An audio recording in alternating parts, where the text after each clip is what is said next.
the very sense of right and wrong will disappear. The very sense of right and wrong disappears when you see that everything, any conclusion that you draw is merely the logical outcome, is the mechanistic outcome of a cause. So, if this conclusion has this cause, its opposite conclusion is another cause.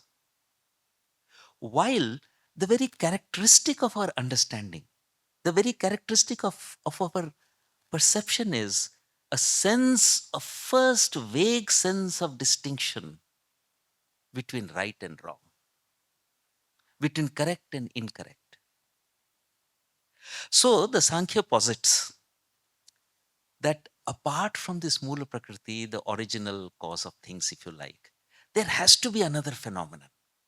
There has to be something that is independent of it. That phenomenon, the consciousness, they use the word Purusha. Now, forget about the kind of a pictorial representations that you get, the kind of a mythological stories that you get. It's all right.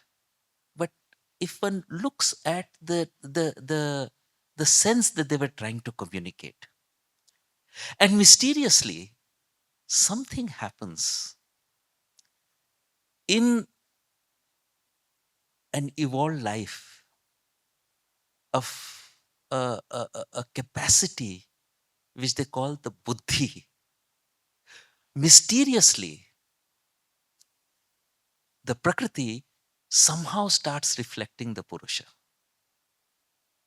If you ask them why, they say, we cannot tell you why. But because we cannot tell you why is no reason why we have to admit that it does not exist. And it is true that the mind as it has evolved, the brain as it's evolved, we have a significant layer of very mechanistic operations of the mind. Very mechanistic, very conditioned response. That conditioned response, a fixed conditioned response that our mind is a pattern which our mind has adopted. And yet, somehow or the other, by another what shall I say, another virtue that it acquires, the mind has this capacity of standing back from its own working, of being able to, as if, observe the operation without being carried away by it. The Viva bird is remarkable as far as in its skill, the way it builds its nest, but it does not know what it is doing. Therefore, it is helpless if you give it some other material by which it can work itself out. Because their knowledge is contained in the action itself and is not independent of the action. When this possibility emerges in evolution of mind, it is the first emergence by which consciousness can stand back from its own working, can look at it as if as an observer, can at least partially intervene, or to a certain extent modify, repress here, encourage there, accept this, refuse this. This is the crucial phase of evolution which man has reached. But this faculty of mind has its own limitations. If one observes oneself, all arguments, all discussions, all functioning of our reasoning actually bases itself on three principles. It follows the law of all logic. All logic that we have follows the law of three principles. There's a law of reflexivity. A is equal to A. this is so fundamental that if one doesn't accept it, the mind stops working. B, if A is equal to, or 2, if A is equal to B, B is equal to A. When we argue with each other, or when we argue with itself, or when we discuss things with ourselves, if we observe ourselves, we see what we are doing is, this I accept. This is the same as this, therefore this is right. This idea that A is equal to B, therefore B is equal to A. The third law, the third, what shall I say, not law, the third characteristic that it accepts is the law of transitivity. If A is equal to B, if B is equal to C, then A must be equal to C. This is the way the mind operates. It cannot operate in any other way. The question is, the mind has also the capacity to actually look beyond itself. It can potentially ask, why should A be equal to A? It can ask that if A is equal to B, why should B be equal to A? Well, all that it can say is, unless I accept it, unless I take it for granted, my thinking ceases. My thinking just does not operate. It just stops functioning. Then what happens? Would it be possible? Would it be possible that there is some other way of seeing? Would it be possible that the mind itself is some kind of a stepping stone to something greater of an awareness, which is another dimension altogether? This is the real quest. This is the quest. This is the real research that probably is worthy of being undertaken. And if in the field of education, if one can awaken in the children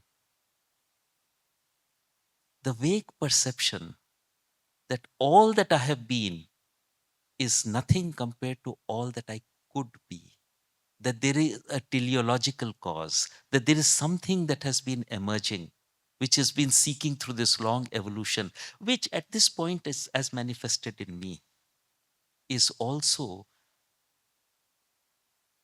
trying to sprout into something greater.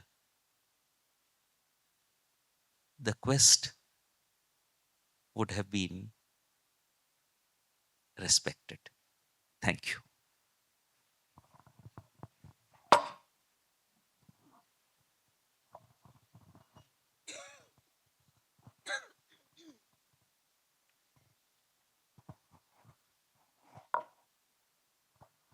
Thank you, Deepti. Thank you, Matriprasad ji. This is a good place for us to reflect on the research that we will be doing in Auroville, or we are doing in Auroville. That helps us.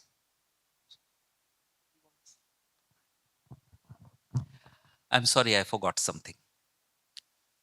I was reminded of this. We remember the prayer with which she started. And the phrase was, Jyote Parasya Dhimahi. Let there be that light which goes beyond mind. This would be the true purpose of the quest and the education.